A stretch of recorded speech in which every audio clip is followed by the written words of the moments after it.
रामू एक छोटे से गांव में रहता है। उसके पास बहुत कम जमीन है और वह अपनी पत्नी और बच्चों के साथ मुश्किल से गुजारा करता है। क्यों नहीं, इतना ज्यादा गरीबी है कि हम लोग के पास कुछ खाने के लिए भी नहीं है और हम लोग का फसल भी इस बार अच्छा नहीं हुआ है। ऐसा चलता रहा तो हम लोग कैसे जिंदा रहेंगे। ऊपर से वो जमींदार भी अपना पैसा के लिए हमें परेशान किया है। तुम चिंता न करो, मैं कुछ न कुछ खाने के लिए जुगाड़ लूंगा। इतना बोलकर रामू घर से बाहर खेत में काम करने के लिए चला गया।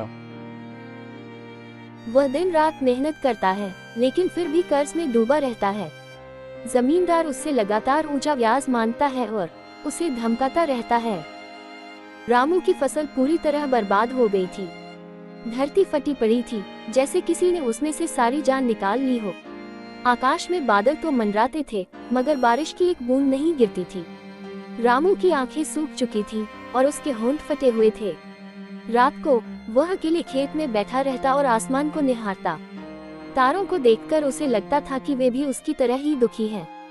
उसकी पत्नी सीता और बच्चे रमेश और सुनीता भूख और बीमारी से तड़प रहे थे। घर में अनाज का एक दाना भी नहीं बचा था। रामू ने पंचायत के मुखिया से मदद मांगी, लेकिन मुखिया ने हाथ खड़े कर दिए। जमींदार ने मुखिया को धमकाया था कि अगर उसने रामू की मदद की तो उसे बुरा अंजाम भुगतना पड़ेगा। रामू हताश होकर जंगल की ओर चला गया। वह दिन रात घूमता रहा, लेकिन उसे कोई रास्ता नहीं दिख रहा था। आखिरकार थक हार कर वह एक पेड़ के नीचे बैठ गया और रोने लगता। तभी एक बुजुर्ग साधु वहां से गुजरा। उसने रामू को रोते हुए देखा और उसके पास आकर बैठा। साधु ने रामू की समस्या सुनी और उसे एक नई फसल उगाने का तरीका बताया। साधु ने कहा कि इस फसल को बहुत कम पानी की जरूरत होती है और यह सूखे की स्थिति में भी अच्छी पैदावार देती है।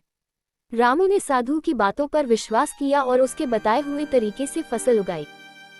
वो दिन और रात मेहनत करता कि इस बार फसल अच्छा हो जाए, कि वो अपना पैसा जो जमींदार से लिया था उसको चुका सके। वो पूरे मन से दिन और रात काम करते हुए एक कर दिया था। कुछ महीनों बाद रामू की फसल लहलहा उठी। उसकी फसल इतनी अच्छी थी कि पूरे गांव में उसकी चर्चा हो गई। रामू ने अपनी सारी फसल बेची और अपना सारा कर्ज चुका दिया। अब वह गांव का सबसे अमीर किसान बन गया था। जमींदार को जब ये बात पता चली तो उसे बहुत शर्म आई। वह रामू के पास गया और उससे माफी मांगी। उसके बाद जमींदार अपने घर चला आया। फिर वो सोचने लगा कि एक गरीब किसान एक फसल से इतना ज्यादा पैसा वाला कैसे हो सकता है। पता लगाना होगा कि इसके पीछे कारण क्या है।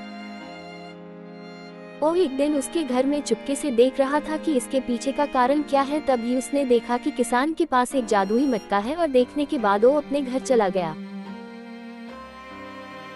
रामू उस मटका में कुछ भी डालता वो डबल हो जाता था। उसने फसल को भी डबल किया था, जिसके कारण वो इतना पैसा वाला बना। ये सब उस बाबा का कमाल था। रामू और उसका परिवार खुश रहने लगा था। तभी वो बाबा आए, बोले कि तुम्हारे बस अब धन हो गया, तुम इस मटका को हमको दे दो। रामू ने सोच कि इतना भी मेरे पास पैसा आया है, सब इनके कारण ही आया। ये जो बोल रहे होंगे सच ही होगा। वो साधु ने मटका को लेकर चला गया और जाकर उस मटका को नष्ट कर दिया और रामू और उसका परिवार खुश रहने लगे। इस कहानी से हमें ये सीख मिलती है कि हमें कभी भी किसी का बुरा नहीं करना चाहिए।